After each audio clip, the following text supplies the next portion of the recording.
Good afternoon, everyone. I hope you all are doing good. Thanks a lot, Abhijit, and thanks a lot, Takila, for giving me this opportunity. So, my today's topic is struggle of being QA manager. You all must be wondering, in the midst of all these technical talks, who becomes all of sudden sympathetic with a QA manager? There is no review cycle around the corner as well. So, why we are talking about this topic? But as you have heard just now from Abhijit, that yes, I'm a QA manager, so I have every right to be a sympathetic with myself, right? So let's start our discussion. So you may ask why you are talking a QA manager story as a victim and not as a hero. So first of all, of course, the victim stories, the stories sell more. And when it is about a QA, the QA conference is a perfect place for doing that. Why not hero? Let me tell you about that.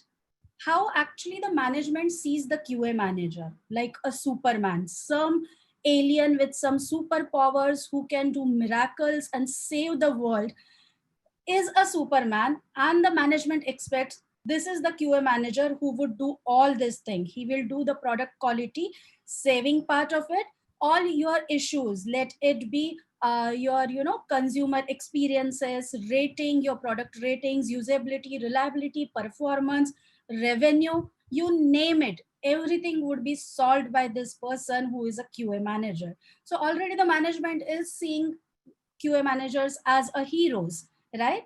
And QA manager should be very proud that he or she has got a tap on a different aspects of the product, right? So it's actually a proud thing. But then why it is a sad story? Let me tell you. So slides are not going ahead. Yeah, yeah. So this well expected QA manager goes to the management meetings, and then what kind of a conversation happens in those management meetings? How did QA miss these issues in a production? Did not they do the testing? QA is a gatekeeper. We do not have a regression good test cases written, which we are not covering up, and blah blah blah blah, a lot of things, all the problems which are coming because QA did not do the job well. And all these conversations happening about misconception about the quality, and there is only one spokesperson about a quality, because generally there are a business teams, product managers, and other managers, engineering managers, lot of people are there. They talk and ask a lot of things about a quality, but to defend quality there is one or QA manager in all these meetings, right? They just beat you by numbers, let me tell you that, because that is one versus many game, right? Another question I always do have is like that, who came up with this dev and QA ratio thing? Have you heard about the product manager to developers ratio, or developers and backend to front end developer ratios? No, there is nothing, at least I didn't hear about it. But there is a dev to QA ratio. I hear in some companies 10 developer one versus 1 QA is also there. Oh, I have full empathy for that poor QA. Definitely. Yeah. So now after these kind of a discussions, a lot of in a management meetings, the QA manager realizes, gets into the self-realization. I need to be superhero and do all this miraculous automation to be built up when I just click at one time and I get all the insights of automation, product issues, requirement issues, let it be a time, build quality, whatever you say, all the issues will pop up and my automation will catch that in a last minute just before the product release. Then the self realization happens that I am not Superman, I'm not a superhero. But definitely, to meet with the expectation, I do need an army of superheroes. So if I have to build an army of superhero, then who am I? This actually a QA manager, if not a Superman, a Nick Fury, the manager of the superheroes. He is a poor Nick Fury who is already wounded with one eye and now have to deal with a superheroes, right?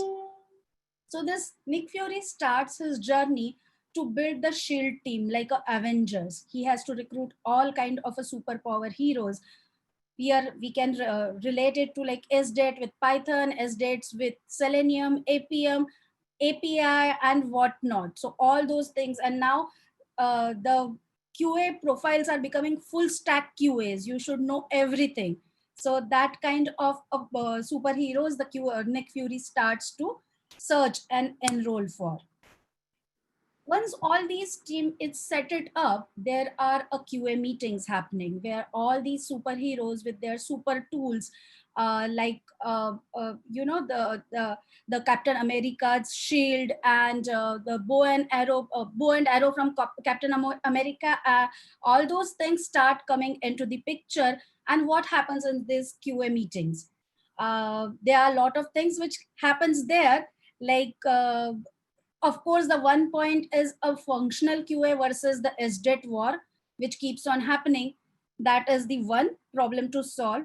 And then why our automation roadmaps are not right, why our releases are not right, why the QA team is getting blamed, and lot many things. Along with that, the cool conferences happening all over the world and why we are not learning from those conferences is also a question asked a lot of time, right?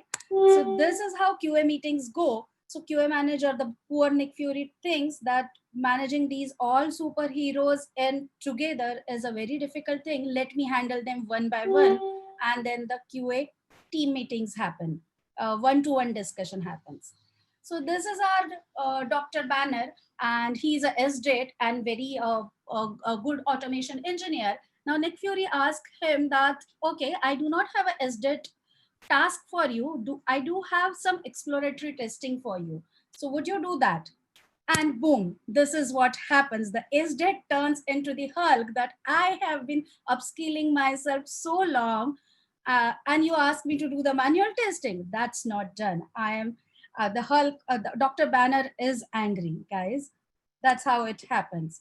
Now, another QA engineer or the SDET engineer, the spoiled brat who is self-loathing and bragging everything, he is Tony Stark, of course. And Nick Fury goes for some technical advice to him and ask him how the particular automation framework should be, how could we increase the automation coverage, and how team could scale up.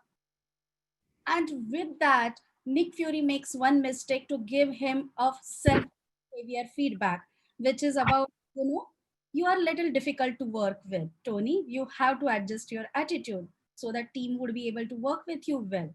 What do you expect would happen? Of course, the wounded Iron Man, who is already have attitude issues, is going to judge you and give you a lot of questioning about your capability as well as the team capability. Like, I don't need a team of Avengers to win the war. I'm only one sufficient for this. I'm the one who built the Jarvis. When did you write a hello word last time? These kind of a conversations would happen, right? And the next one-to-one is the cute little one. This is the very easiest one-to-one, of course, always, is like you say anything and the response is, I am Groot. You don't have to worry about it a lot, right? So another problem, what do we face is like, from this slide, what you can make out is that along with the organization goals to release and avenge the different villains, you have to release the solo movies for each and every candidate. You have to release Iron Man 3, 1 to 3, as well as you have to release the organizational goals. So the challenge between organizational goals and the individual solo things. These are the challenges.